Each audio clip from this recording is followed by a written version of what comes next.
plus 2/3 equals 1/2.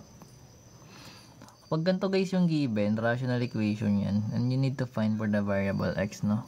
Kunin mo lang LCM yan. Both side, ibig sabihin. Kasi pag gumamit ka ng LCM, mawawalan ang denominators. Sa both side yun, ha? So, yung denominator mo is x, 3, and 2. So, skip count mo yung 3 and 2. Tama yun sa 6. May variable ka pa. X. So, ibig sabihin both side. Multiply mo by 6x. So, if multiply mo to dito, anong kalalabasan? Multiply mo to dito, anong kalalabasan? Multiply mo naman to dito, anong magiging sagot? So, basically guys, pwede mo munang divide, tsaka mo siya multiply. Etong 6x, divide mo sa x, maka-cancel yung x, may matitirang 6 times 1, that is 6. So, wala nang denominator. Ganoon din dito. Yung 6x, divide mo by 3. So, pag dinivide natin yun by 3, magiging 2x times 2, magiging 4x. Ganoon naman ginagawa dito eh. So, yung 6x divide 2, magiging 3x times 1, 3x. So, pwede mo na pag-combine yung mga ano. NCG, tapos na live mo? Tapos na tutor mo? Bilis naman ya. Then, magkakaroon ka ng 4x minus 3x equals negative 6. Ay, thank you po sa prayer. Then, magkakaroon ka ng x which is equals to negative 6. Ito yung magiging value ng x natin dito. Kung gusto mo siya, akala ko ngayon.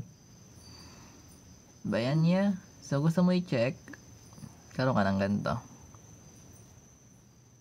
Pinaasa ka? Ay, paldo pa rin. Paldo pa rin. So, magkakaroon tayo ng ganyan niya. 'Di ba? So, check mo to. Ito naman, pag LCD. Pag sa left side ka lang, or right side, LCD kukunin mo dyan. Pag may LCD ka, meron pa yung denominator. Ang LCM kasi nawawalan ng denominator. Emergency, initiate retreat. So, basically guys, ito pares lang ito ng negative sa taas, ha. Pag tinanggal mo to. Or sa taas na ito, pwede yan, pares lang yan. Kukunin natin LCD na ito, yung 6 entry, that is 6, diba? Divide mo lang to, then multiply 6 divided 6, 1 times negative 1 is negative 1. Plus 6 divide 3 is 2 times 2 is 4. Equals 1/2. So, magkakaroon ka dito ng 3 over 6 which is equals to 1/2. Then, pag sinimplify mo yan, 1/2 pa rin yan. O, ganun siya chinecheck. Kumbaga, ito yung pinakamadaling way. Okay, madali lang yan.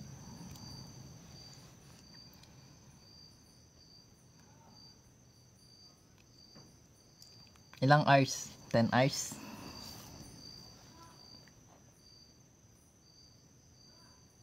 Para saan po yung factor?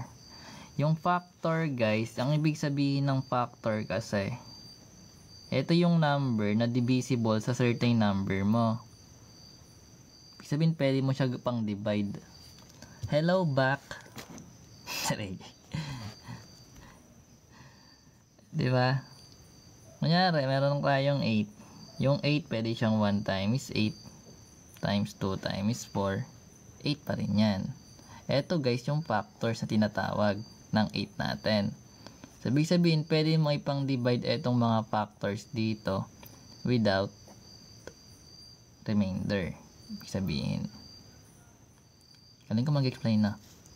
Alam kayo, hindi ko yun alam. Joke lang to guys. Kaya maniwala sa akin. Charo ko lang kayo.